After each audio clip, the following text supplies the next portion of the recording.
Hi there, my name's Samuel, and today I'm going to be treating this video as a way to restart my channel. I started posting on YouTube about kind of 2 years ago, I want to say. It might have been longer, I can't remember.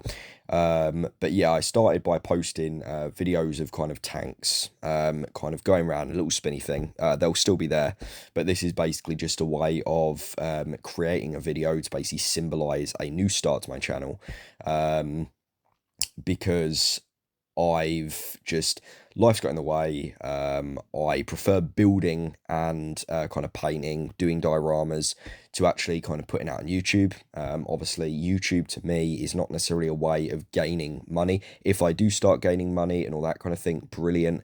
If not, as I say, it's just a hobby. It's kind of just as a way of um, bringing my models to the public view, if you will. Um, I do modeling as a hobby. I never, um, if it goes further than that, brilliant. If not, it's one of those things.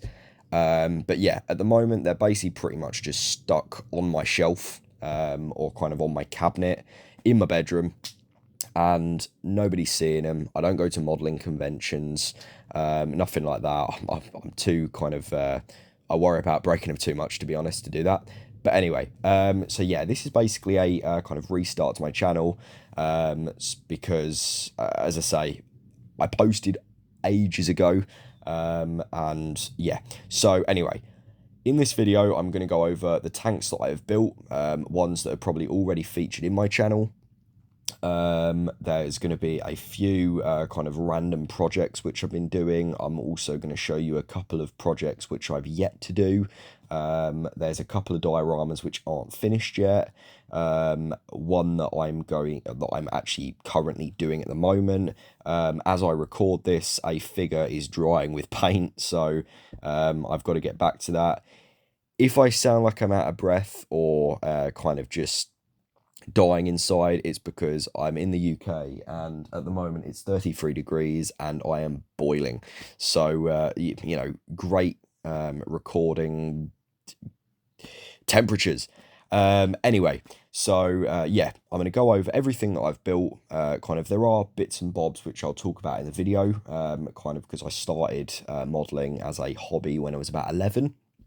It's something that I started off doing with my granddad, as more of like a bonding thing. And through when kind of you had COVID, I did kind of really kind of get into it, because, as you know, I was at school at the time, and it was something to kind of get my young brain kind of out of that, kind of, help with my mental health a little bit.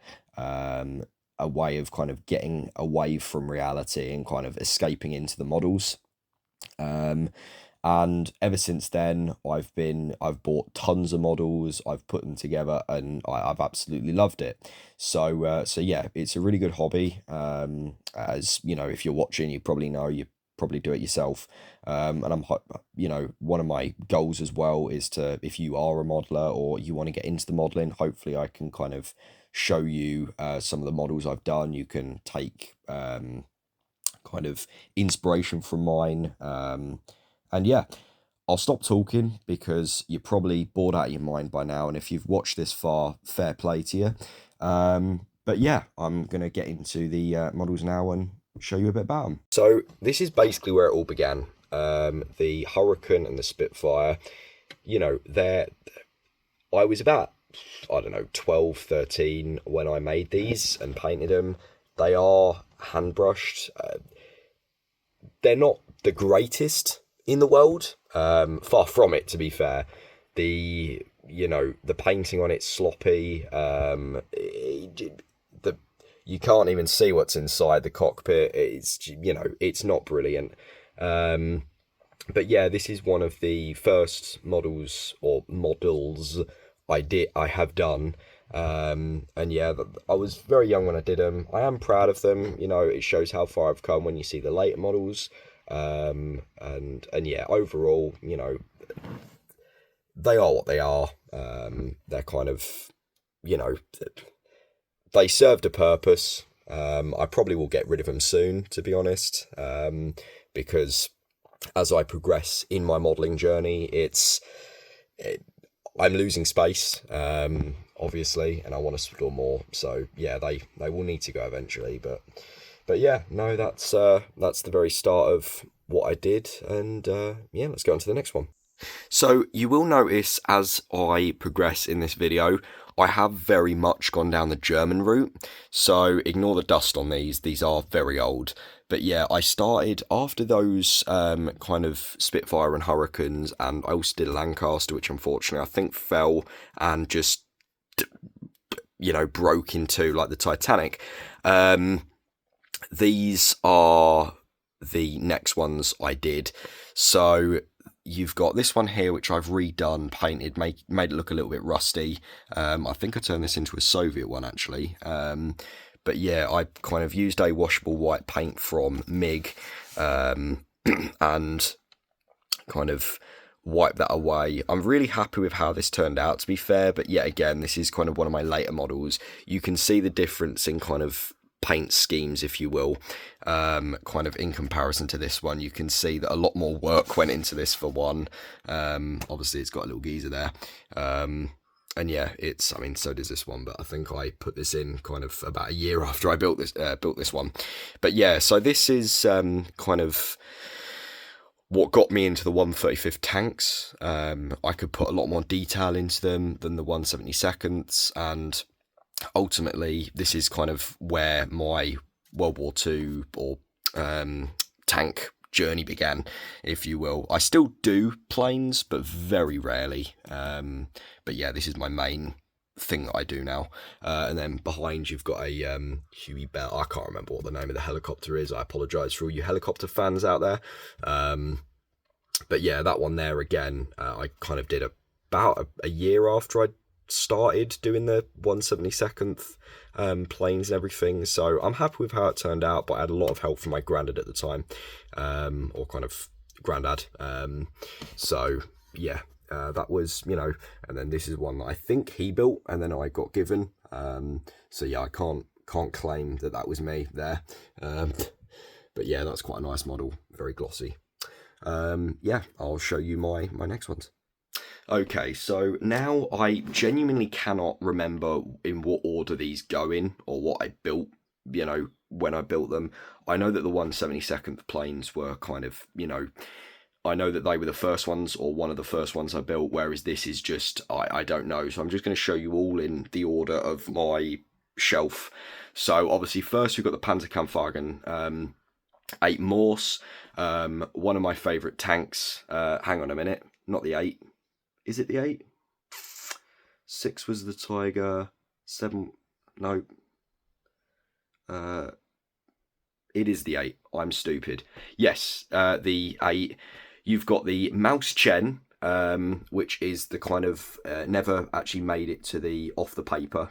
This was more of a proto or a kind of the design before you got to the Morse. You've got the Mammoth, which is obviously Mammoth. That one there is, again, the prior one to the Morschen. It's all kind of, German engineering and all that. This is the E100. Again, I think only the chassis was built, or kind of the bottom half of the vehicle was built, kind of wheels. I don't think the track was built, but anyway. Then we have the Elephant. This one here. I do like this kind of like tortoise camouflage I've done. You've got the Hummel, and then I believe this is the Sturmgeschütz 4. So yeah, this is kind of my super heavy, well, up to there, and then obviously it goes to your, obviously that's a SPG. That one there is obviously a tank destroyer, and so is that one, or assault gun, whatever you want to call them. Then when we move down to here, we have, well, this is definitely a siege, or kind of assault gun, blitz weapon, whatever you want to call it. Obviously this is the Sturmtiger. That one there is very dusty. Then again, no, that might just be my painting. I don't know. Have a little German man there. Yeah, so this is yet again, I never left the drawing board. I cannot remember. I think this is the Hintern, possibly. Marder 3 at the back, or yep, I think it's the Marder 3. But anyway, I do like the or kind of the painting I've done on this. That took a while. It was pretty much just using a sponge, getting the kind of a browny or a red brown or a rusty colour, just dabbing around the edges to give that effect. So it does work.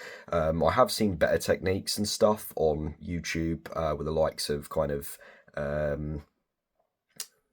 what's his face, Night Shift, and yeah, he obviously, you know, is a level above everyone. But yeah, but yeah, so back to this one here. This one I really do like. It does have an interior, believe it or not. There we go. It's not the greatest one that you can see, but you know, I know it's there, so that's the main thing. But yeah, that one there is the Panzersparwagen SD KFZ 221, I believe, or it might be the 223.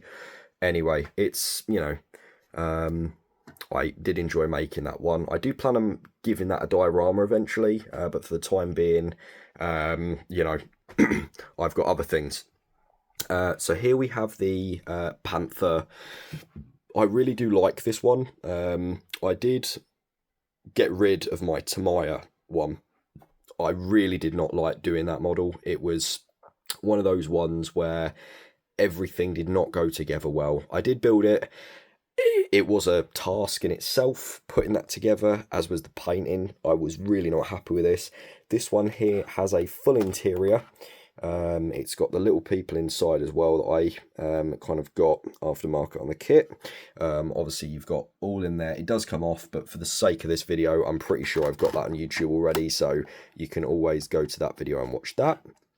With all the pictures and what have you. But yeah, I really do like this one, and kind of the weathering effect and everything. I think this was when I started kind of proper getting into those weathering techniques. And yeah, that was kind of the start of when I started going into really detailed models and all that kind of thing.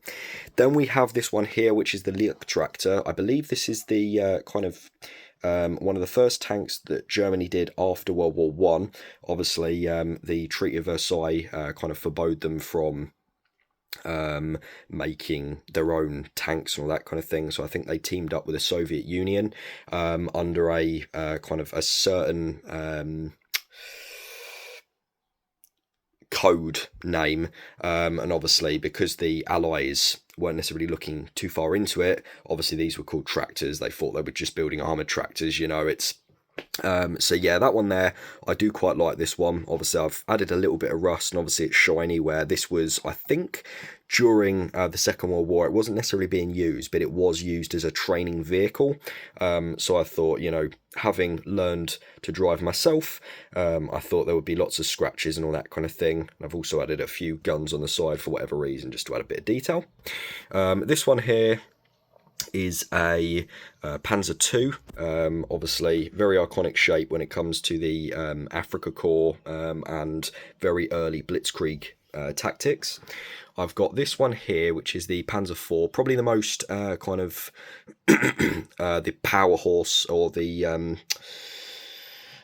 main tank of the, or the most built tank of the Germans in the Second World War.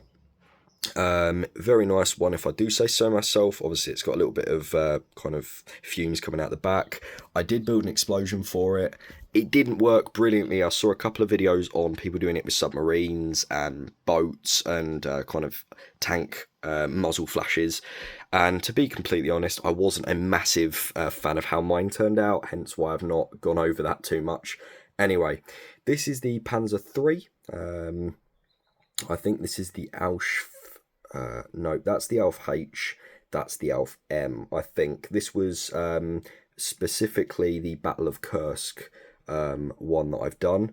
Obviously, I've added a bit of mud at the bottom, and I did want to do a diorama with very tall grass, obviously, in the fields of kind of surrounding Kursk. But yeah, I haven't got round to that. I've got a little, I think this is a BMW bike. I haven't deckled this yet, but I will do.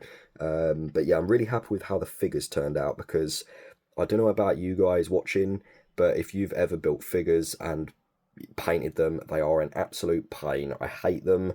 I am getting better at them, but I still need a little bit more work on them because they do look like they've been painted by a 3-year-old.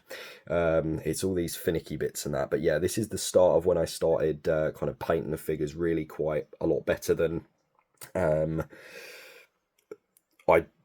did. But yeah, and then we've got this Tiger 1. I did buy this when I was about 15. I believe this was when I went to Duxford, the Tank Museum, and it was ultimately kind of a case of over time it cracked the paint. It was a bit, it is what it is.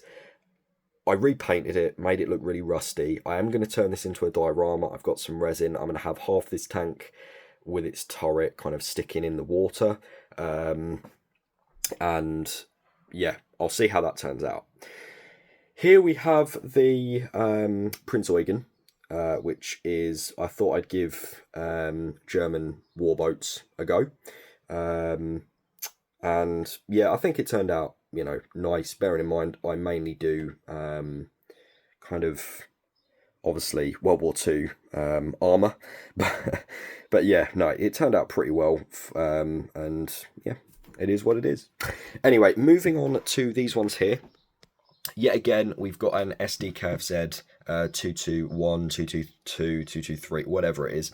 Tell me in the comments by all means. This is obviously in a diorama. It's very deserted up. Obviously, we've got a little guy here. I think this is a command vehicle, hence why it's got this kind of railing around the edge. But yeah, that one came out really nicely, and I did get inspired with the camouflage of that a little bit from this guy up here. But yeah, we've also got a Yak Panther there. Very nice tank. Obviously, it did come with the... it's going to kill me now.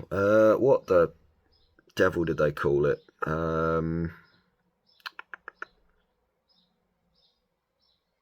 I will get back on that.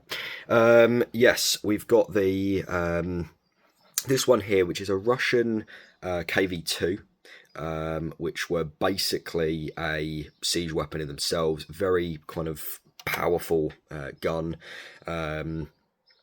And yeah, I basically just weathered the hell out of this, put lots of mud on the tracks, made a little diorama for it, or a vignette kind of thing, or stand, and yeah, that came out quite nicely, and I'm pretty happy with it. Down here, we've got a couple of the dioramas that I have built. This one in particular is a Challenger 1. I did find the diorama quite nice that I built for it. Obviously, it's down, I believe, the Highway of Death in Iraq, I think. I can't remember what the name of or where that was. But yeah, this is basically driving down that particular road, or a road like it. I do like the kind of effect that I've given on it by obviously shading the lines with a black spray first, and then obviously going over with that nice dust, or British dust, what have you. So yeah, that came out really nicely, and yeah, that's that. This one here, yet again, I hate doing figures, so this was a bit of a challenge for me. It's a Tiger 2, or a Königstiger. It's got the second kind of turret. I want to say Henschel, but I know that's going to annoy a few people. But yeah, no, all of the figures I bought off kind of eBay. A couple, believe it or not, came off Temu. But yeah, no, really nice. And yeah, I managed to weather that quite nicely. So yeah, that's that. This one here is a again, another British diorama. You've got the Warrior here. You've also got the, obviously, little soldiers, which these ones I definitely bought off Temu, and the diorama itself, believe it or not. I do want to put maybe a couple of rebel forces kind of in this building here. But yeah, that'll be for another day. But yeah, I do like the way this this came out, and yeah, altogether those dioramas look quite nice. Here we have probably my favourite diorama that I've made so far. Unfortunately, this gentleman here has fallen over, which is always nice, especially when you work hard on these things and the glue doesn't stick properly. But anyway, this has a Mark 5 British heavy tank. It's also got an Austin armoured car. And obviously these guys were 3D printed off of eBay. Extremely nice, kind of detailed figures. It's a shame my camera don't pick that up. But yeah, they are extremely well kind of made figures. And I've also got a little map there that I printed out of, I believe this is St. Omions in France, I believe, that I kind of was basing this on, 7th of August 1918. So I think there was a battle there that was less trench warfare and more kind of engaging, or a siege on the city. And I was reading up on this battle, and it was quite interesting how they flew planes over first in order to mask the tanks rolling in order to surprise attack the enemy forces. But yeah, round the side we've also got some people resting with their guns and all that kind of thing. So yeah, this came out really nicely, and I'm really happy with that. Next, we go on to a few more of my more random builds. We have a certain person's bunker there, and we've got kind of a couple of people there. Ignore that, that's a gun sight from my airsoft. We've got the Jurassic Park 3 Spinosaurus. We have this random kind of mech thing. Oh, I've just snapped off the light on top. That's always nice. And as you can see inside, we have a random interior, just to kind of give it a little bit more detail there. And then we've also got Ian Malcolm running away from the Rexy from the first Jurassic Park film, because why not?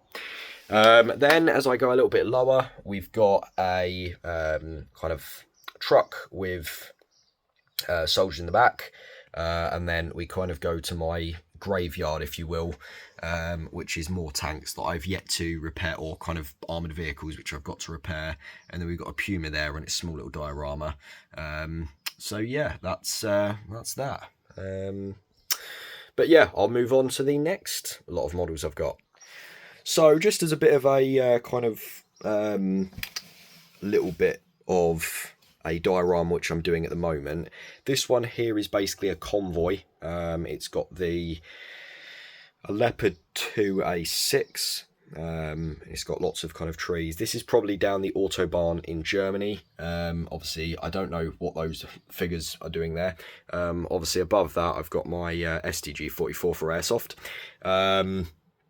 But yeah, you've got these here. Don't ask me the name of these vehicles, because I honestly have bought them, made them, and I cannot remember for the life of me, which is, always fun. But yeah, this is something that I'm doing at the moment, and you'll probably see it in the next 4 or 5 months, because it's taken me about that long to get to this stage. So yeah. Okay, now we get into more the not German vehicles. Well, he says. This here is a Jackal, which is an armoured kind of reconnaissance vehicle for the British forces in, obviously, Middle Eastern countries. I did like how this one come out, and it does look quite nice, as again, even if I do say so myself. We have this one here, which I can never remember the name of. You're going to get a lot of that from me now, because I built these a while ago, kind of 2-3 years ago, and I now cannot remember the name of them at all. You've also got this, which is a Mastiff. I know that. That's a kind of modern, the most modern German vehicle from Rheinmetall. That one there's kind of got all the modern technology and whatever. It's very dusty, as you can see. That there's the Mastiff. We've got a Leopard 2A7 Plus there. We've got this one here, which is a Panzerhaubitze 2000. You've got this one here, which is a Puma, not to be mistaken with the World War II Puma. This is the modern Puma. We've also got the KV 4005. This was I think there was only one built because they wanted to counterattack the Soviet armour in obviously the Cold War, and so they built this ridiculous gun, and they needed kind of somewhere to house the gun, so they built this kind of shed type thing around it. But yeah, that's quite a cool one. This one here I think I got for my birthday last year. This is a American missile launcher on a Striker platform, I think, and then we've also got a large British kind of self-propelled launcher there, self-propelled gun. But yeah, no, that's kind of all the ones that I have built, and what have you. And I'll take you down to the ones that I have not yet, or the diorama which I'm working on. Quick mention, because I completely forgot them, I also built this one, a Focke-Wulf, and this one here, which is a just a jet-propelled plane that I think was built after the Me-262 jet-propelled fighter plane. This one here I think has the same kind of propulsion system as the V1 rockets, which targeted London in the at the very end of the war. But yeah, they're quite nice. And also this one here has the engine cover come off, which I lost for a couple of years and then got it back. So, you know, it's always fun. Okay, now we've got these ones here, which is a Kettenkrad. Obviously you've got the soldiers with it. This is going to be a Alpine troop diorama, so you're going to have a lot of kind of trees surrounding, probably up a mountainous terrain. And I'm hoping that's going to come out quite nicely. But yeah, I've got the trees right there. So yeah, they'll work quite nicely with those, I think. But yeah, no, that's that. The figures came out yet again quite nicely. But yeah, moving on to my final project at the moment. Okay, so at the start of the video, I said about this guy drying. Obviously, he isn't exactly the greatest painted yet. Obviously, I do need a lot of work on this guy, but for the most part, this is basically my first coat of paint on them, and he will eventually look like a person. Obviously, he doesn't even have the hair painted yet, so yep, he has a long way to go.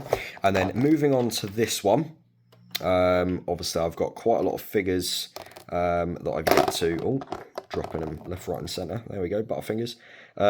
Yeah, so this guy here is going to go on the back of the Panzer IV, which you'll see in a minute. Believe it or not, I actually bought this the Panzer IV kit in Poland when I went there on holiday. And yeah, it was a really reasonable price there, so I couldn't resist. But yeah, you've got these guys here, and then obviously this is the diorama so far. Obviously you got your palm trees, which were very cheap on Temu. They were really nice. Obviously you've got your BMW motorbike there, or at least I think it's a BMW. You've got your Panzer IV there with all your people on it. This guy's hitting a funny pose, which I don't really know whether I like. And then you've got this guy stood next to his Kübelwagen. Some more at the back. Obviously all these stones were painted individually and what have you. But yeah, that's quite nice. But yeah, thanks ever so much for watching my video. Obviously, I better get back to modelling, you know. Scrumptious. But yeah, thanks ever so much for watching, and I hope to see you in the next one, and hopefully I kind of can stick to that kind of every 2 to 3 months posting a video if I've got something to post. But yeah, thank you ever so much for watching. I really hope you enjoyed. I hope I didn't bore you by just talking and talking and talking.